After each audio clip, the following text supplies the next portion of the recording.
How's it going, wrestling fans and sports card collectors? This is Tom from CollectAWrestlePalooza. Today I'm counting down the top 5 prices paid for wrestling cards during the months of September and October of 2024. Stay tuned to the end of the video. I'll be comparing the number 1 highest price from this countdown to the last time I did the list, all the way back in April of this year. But first, let's start with the criteria for this video. For a price to be included in the top 5 list, it has to be an eBay auction. I only include auctions on my lists because I feel that represents the true market for collectibles, and there's no bigger auction house than eBay. Second, I'm filtering to only show sold and completed auctions that come up when I use the search term wrestling card. I'm sure there are better ways to filter eBay in order to get a more complete and accurate snapshot of the market, but this is meant to be fun, and that's how I decided to do it for my list. I liked the 5 cards that came up when I did it that way, so I went with it. And finally, I'm only including completed sales from September and October of this year. CollectAWrestlePalooza. CollectAWrestlePalooza. If you're new to this channel, welcome. If you've been here before, I'm really glad you decided to come back. Thank you. I wanted to mention I have an eBay store with hundreds of fresh wrestling collectibles. If you decide to check it out and find something you like, you might consider becoming a Patreon member before you click buy it now. For as little as $5 a month, you can get 10% off everything in the CollectAWrestlePalooza eBay store every day. It might even work in your favor to join the Patreon community. Links in the video notes for all that fun stuff. Coming in at number 5 is a 2020 Topps Finest, the Fiend card, autographed by the late great Bray Wyatt, and numbered to 10, which sold for $1,009. I love Bray Wyatt auto cards that depict the Fiend. It's almost as if he's standing behind the mask from the heavens looking through the card at us. It's eerie and it's wonderful. I was and continue to be a huge fan of the man, Bray Wyatt, who sadly left us way too young after he had health complications last year.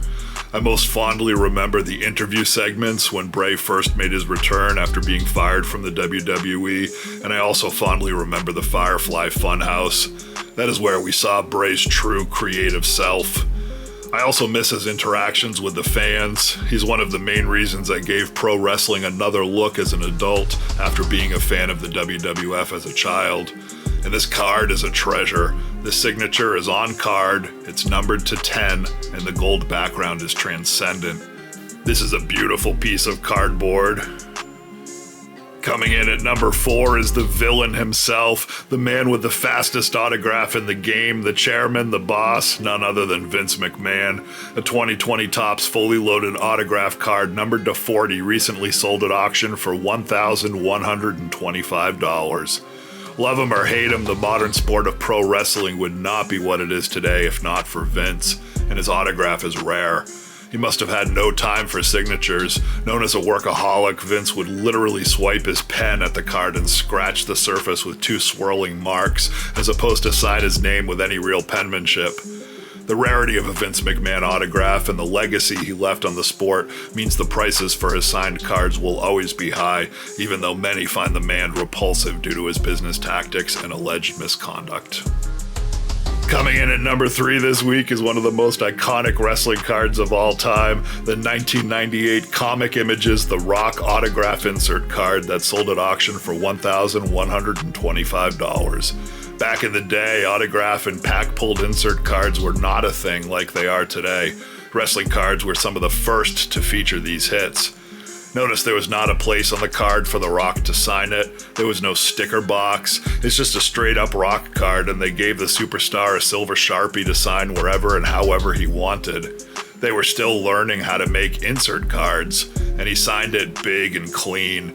It's a beautiful card that screams the Attitude Era. I love the Raw's War banner in the upper left corner. I love the dark arena and the silver Sharpie. I love how The Rock signed the card with just big letters that say Rock. And there's arguably no bigger crossover star in the history of the sport than Dwayne Johnson. Everyone knows him, which adds to the value and importance of this early wrestling card. Finally, the autographed version of this card is rare, being a pack-pulled insert. For all these reasons, the card sold for a cool $1,125. Number 2 may be my favorite card from this list, a Rhea Ripley Kiss card. Even though I'm not really a fan of Kiss cards, this one is unique for the sheer reason that Rhea Ripley is unique. You know she had fun with this. Look at the picture of her with her tongue out. This isn't a Kiss card to mess with. Rhea Ripley would just as soon beat you up and plant a kiss on your sorry butt than give you affection. That's what this Kiss card represents to me. It's Rhea power, and I love it. Let's look at the back of the card to better understand its origins. As you can see, this card was part of the 2021 Collectors Expo. It doesn't appear to be officially licensed by WWE, and it certainly was not released by a major trading card brand. Normally, cards like that will not hold as much value. However, this one is signed and is advertised as Rhea Ripley's only Kiss card, which is why it sold at auction for $1,325. And coming in at number 1 is what most collectors consider the most iconic wrestling card of all time, the 1982 Wrestling All-Stars Hulk Hogan. This one is only a PSA 4 card, but it's authentic, has a great eye appeal, and is signed in the classic blue with a beautiful Hulk Hogan autograph.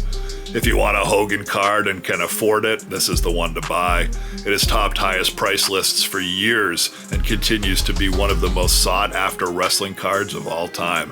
Hogan is the Mickey Mantle of wrestling cardboard, and there's no bigger card than a signed 82 Wrestling All-Stars card, which is why this one sold at auction for $1,499.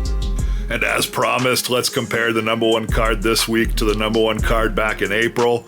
At that time, Cody Rhodes' cardboard was really hot. A Panini Impeccable auto card advertising his 2022 return to the WWE, numbered to 22, sold for $1,425. And there you have it. I want to personally thank all you fans who watch my content every week. It means so much that this hard work of creating content is appreciated. I'm honored to be a part of your week. Be good to each other, and we'll see you again soon. CollectAWrestlePalooza. CollectAWrestlePalooza.